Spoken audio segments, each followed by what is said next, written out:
we had a very fascinating debate and discussions about what could be the new business models for the changing world.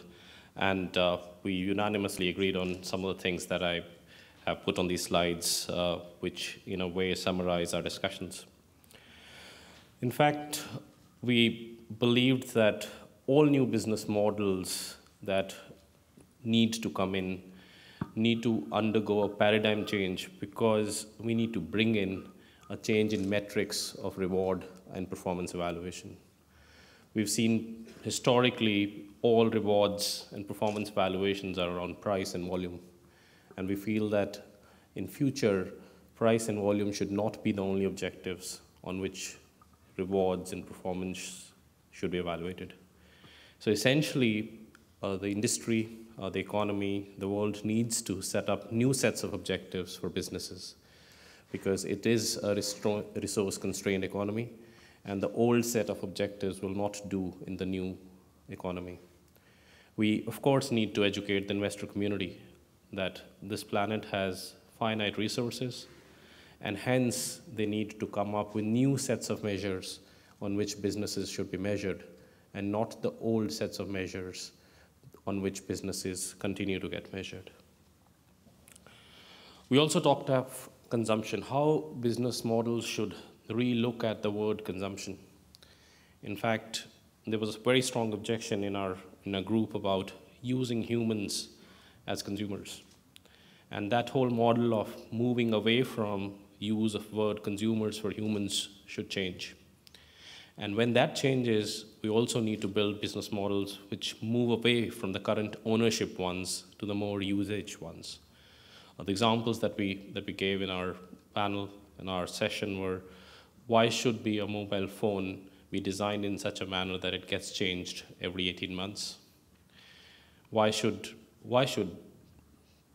the companies manufacture things by building in it systems that allow it to be upgraded later or changed later, so that they continue to draw upon continuous sales from the existing sale that they have made? So move the whole model from ownership to more usage-based. Then also, consumption should generally not be really the sign of progress, as it has been in the developed world. And it should be replaced with some other set of parameters which should show sign of progress. And that's been said by many people before, even yesterday. And that feeds into any kind of new business model that we need to create.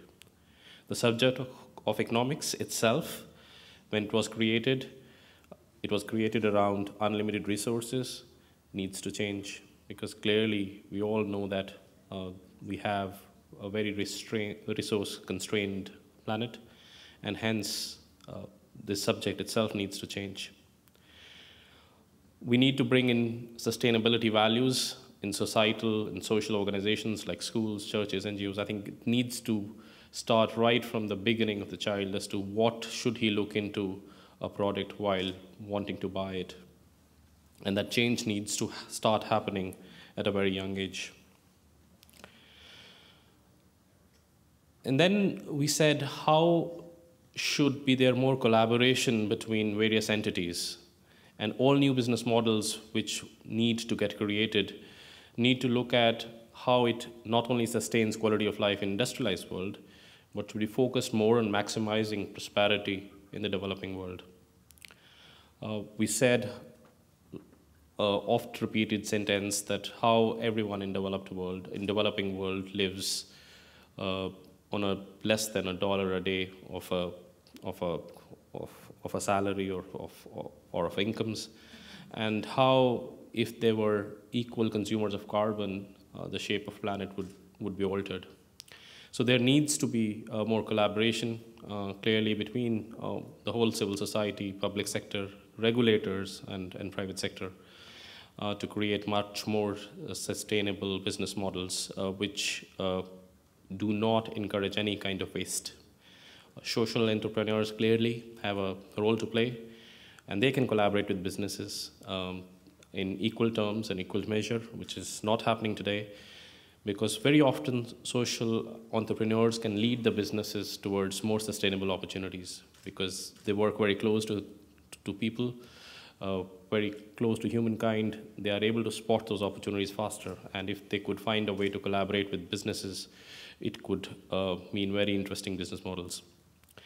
And then we said, we are in this closed door amongst 100 people creating prescriptive business models. Why should we create prescriptive business models in a closed door environment, and why should we not look at nature and possibly existing business models in the developing world which work? There are some models which definitely work, and that's why there are so many people in the developing world who live. And we need to do a due diligence on them and see, maybe move those models to the rest of the world.